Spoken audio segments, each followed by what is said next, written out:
So kita akan lihat beberapa kerajaan pada satu masa dahulu. Okey, yang mana wujud dan kita boleh buktikan bahawa kerajaan alam Melayu ni setanding kehebatannya dengan kerajaan-kerajaan luar yang sezaman. Okey, jadi kita tengok kita lihat pada abad pertama ataupun pada abad 1 Masehi. Okey, kalau tengok kat sini dah, ada abad pertama. Okey, ada kerajaan Funan. Okey, yang mana telah wujud pada masa yang sama. Okey, telah wujud juga kerajaan Empire Rome. Okey, wujud juga Empire Rome. Okey, kemudiannya ada Empire Parsi, kemudiannya ada Empire Kusan. Okey, dan dinasti Han. Okey, so itu adalah empire-empire yang sezaman dengan kerajaan Funan. Okey, yang mana sebenarnya seawal kita belajar tentang tamadun Rom, kemudiannya tamadun Yunani, kemudiannya dinasti Han, tamadun Cina. Okey, yang ni kita mungkin belajar dalam tingkatan 1 kalau cikgu tidak silap cikgu. Okey, yang mana sebenarnya kerajaan Funan ini juga telah wujud pada ketika itu.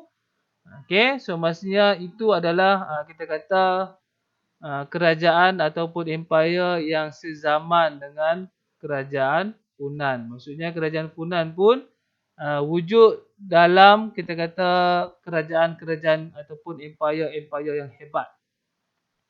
Okey, so itu yang pertama. Sebenarnya kita terusnya kepada yang kedua. Okey, pada abad ke-9. Okey, pada abad ke-9 Masehi wujudnya kerajaan Champa, Sriwijaya, Angkor. Okey, yang mana pada masa yang sama juga wujudnya kerajaan Abbasiyah. Okey, kerajaan Abbasiyah yang telah anak-anak murid pelajari. Okey. Kemudiannya kerajaan Byzanti, kemudiannya kerajaan dinasti Tang dan kerajaan Chola. Okey, so itu adalah untuk kerajaan kita kata Sriwijaya, Angkor dan Champa. Okey, kemudiannya kita beralih kepada abad ke-14 Masehi. Okey, kerajaan Champa, kerajaan Angkor dan Majapahit. Okey, turut sezaman dengan Empire Mongol, kerajaan Turki Uthmaniyah dan Kesultanan Delhi. Okey, itu adalah kita kata empire yang satu zaman dengan kerajaan Champa, Angkor dan Majapahit. Okey. So, itu adalah beberapa kita kata kerajaan yang sezaman dengan kerajaan di alam Melayu. Okey, so sebenarnya kat sini kenapa penting untuk kita tahu?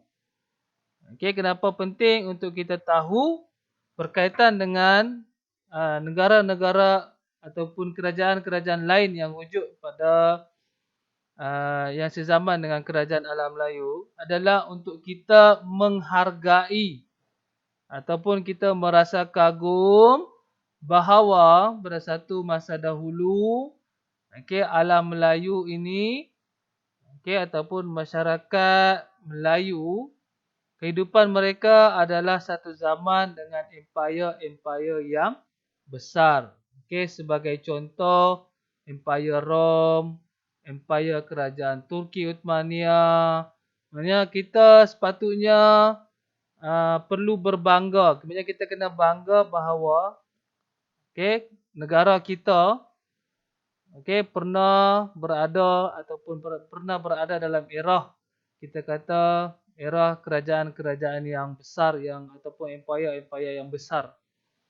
Yang mana Kita perlu bangga juga menjadi masyarakat Melayu yang mempunyai sejarah. Okey, sejarahnya daripada Melayu. Okey, so itulah sedikit berkaitan dengan kerajaan alam Melayu dan kerajaan luar yang sezaman. Okey. So untuk tajuk ni dia tak berapa banyak, dia pendek sahaja. Okey, seterusnya kita beralih kepada cikgu akan bawa anak-anak murid semua untuk tengok tajuk berkaitan dengan hubungan kerajaan alam Melayu, okey, yang dijalinkan dengan kerajaan yang sezaman dengannya. Okey, yang pertama kita akan masuk hubungan perdagangan. Okey, semuanya bila menyebut hubungan perdagangan, okey, maksudnya ia melibatkan 3 hubungan yang akan kita lihat. Okey. Bila menyebut, kita kata berkaitan dengan hubungan, okey, hubungan kerajaan alam Melayu, maksudnya kita akan melihat kepada 3 aspek utama. Okey, 3 aspek utama dalam hubungan kerajaan alam Melayu dengan kerajaan-kerajaan lain yang sezaman dengannya. Okey, aspek yang pertama adalah hubungan perdagangan. Okey. Aspek yang kedua hubungan keagamaan. Dan kemudian aspek yang ketiga adalah hubungan diplomatik. Okey, so itu 3 hubungan yang dijalinkan oleh kerajaan alam Melayu ataupun kerajaan-kerajaan yang ada di alam Melayu terhadap kerajaan sezaman dengannya. Okey, yang pertama kita akan tengok kerajaan ataupun hubungan perdagangan. Okey, yang mana di kerajaan alam Melayu ini, okey, tidak terhad sesama kerajaan alam Melayu. Maksudnya di sini kerajaan alam Melayu tidak menjalinkan hubungan dengan kerajaan-kerajaan yang ada di alam Melayu ini sahaja. Maksudnya dia meluaskan lagi hubungan mereka tu di luar daripada alam Melayu. Okey, so maksudnya sebagai contoh, kerajaan alam Melayu juga berdagang dengan Empire Rome, kemudiannya berdagang juga dengan tamadun Cina, kemudiannya dengan tamadun India. Okey, so itu hubungan perdagangan yang dijalankan oleh kerajaan di alam Melayu ni terhadap kerajaan yang sezaman dengannya. Okey, so jadi hal ini disebabkan oleh kedudukan kerajaan alam Melayu yang strategik. Okey. Strategik ini maksudnya yang kita kata yang sesuai. Okey, ataupun kita kata spot yang utama. Okey. Mana alam Melayu yang strategik yang mana berada di laluan perdagangan timur dan barat. Okey, so maksudnya itu adalah poin penting. Okey, sebab kita berada di dalam laluan perdagangan timur dan barat. Okey, yang mana menarik kerajaan-kerajaan luar yang sezaman untuk menjalinkan hubungan perdagangan dengan kerajaan-kerajaan yang ada di alam Melayu. So yang kedua, okey, disebabkan oleh kekayaan hasil bumi, okey, alam Melayu ni, so maknanya kita tidak dapat menafikan bahawa alam Melayu ni sememangnya kaya dengan hasil bumi. Okey, maksudnya itu adalah benda ataupun poin penting. Okey, bahawa alam Melayu ni memang kaya dengan hasil bumi yang ada.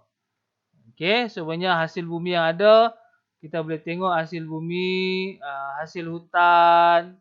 Kalau hasil bumi contohnya macam perak, biji timah, emas, hasil hutan, kemudiannya hasil laut pun ada juga. Sebenarnya kita ni memang kaya dengan hasil bumi. Kemudiannya kerana yang ketiga, okey, faktor perdagangan. Yang ketiga adalah sifat keterbukaan pemimpin ataupun pemerintah kerajaan alam Melayu